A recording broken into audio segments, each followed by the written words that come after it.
मुख्यमंत्री पुष्कर सिंह धामी के निर्देश पर कुमाऊं मंडल के अंदर भूमाफियाओं के ऊपर मुख्यमंत्री के सचिव और कुमाऊं कमिश्नर दीपक रावत नकेल कसने जा रहे हैं। हल्द्वानी में आज पत्रकारों से वार्ता करते हुए कुमाऊं कमिश्नर और मुख्यमंत्री के सचिव दीपक रावत ने कहा कि ऐसी जमीनें जिन्हें बाहरी लोगों ने खरीदी है, यदि वह उसका सही समय पर इस्तेमाल कर रहे हैं तो उसमें कोई समस्या नहीं है। अगर जमीन का गलत प्रयोग पाया जाता है तो कड़ी कार्रवाई की जाएगी। बाहरी व्यक्तियों द्वारा 250 वर्ग मीटर से कम जमीन लेने पर अनुमति की जरूरत नहीं होती है, लेकिन इसी तरह से कई जमीन खरीदी गई है जो एक व्यक्ति ने अलग अलग लोगों के नाम से ली है। उसकी कुछ जानकारी प्रशासन को मिली है जिसकी जांच की जाएगी। कई बड़े लोगों द्वारा जमीनें प्रशासन की अनुमति से कृषि, उद्योग और बागवानी के लिए ली गई थी, लेकिन उस जमीन का सही इस्तेमाल नहीं किया जा रहा है।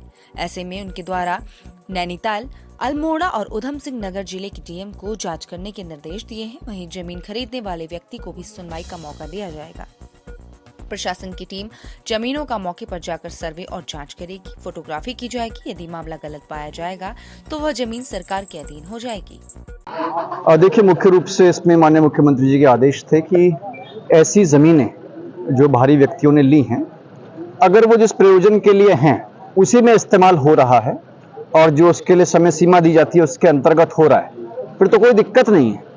लेकिन ऐसी जमीनें जो मान लीजिए केवल लैंड में पार्क कर रहे हैं और उसका एक तरह से केवल निवेश कर रहे हैं, जो कि एम्प्टी इन्वेस्टमेंट है, उस पर कार्रवाई होनी चाहिए। अब इसमें भी दो कैटेगरीज हैं। एक तो 250 वर्ग मीटर से कम वाली है जिसमें कोई परमिशन नहीं चाहिए होती है, और एक फैमिली 250 वर्ग मीटर ले सकती है। उसमें कुछ मिसयूज के मामले हैं जहाँ पे कि वो एक परिवार एक ले सकता था, लेकिन वो अलग अलग नामों से 5-6 नामों से लेके उसको खरीद के फिर एक घर बना रहा है या फिर कुछ भी नहीं बना रहा है। पहला मिसयूज का तो ये कैटेगरी है। और दूसरी कैटेगरीज वो भी हैं जहाँ पे कि परमिशन गवर्नमेंट से मिली हो या जिलाधिकारी के स्तर से मिली हो विशेष प्रयोजन के लिए, चाहे वो कृषि की हो, चाहे औद्योगिक हो, चाहे औद्यानिक हो, उसमें भी वो काम नहीं हो रहा है। तो इन सब के जांच विशेषकर नैनीताल उधम सिंह नगर में डीएम्स को बताया गया है, कुछ हद तक अल्मोड़ा में भी, कि इन मामलों का संज्ञान फिजिकल वेरिफिकेशन करते हुए कि मौके पे क्या है, फोटोग्राफ्स लेते हुए ये रिपोर्ट बनाएं।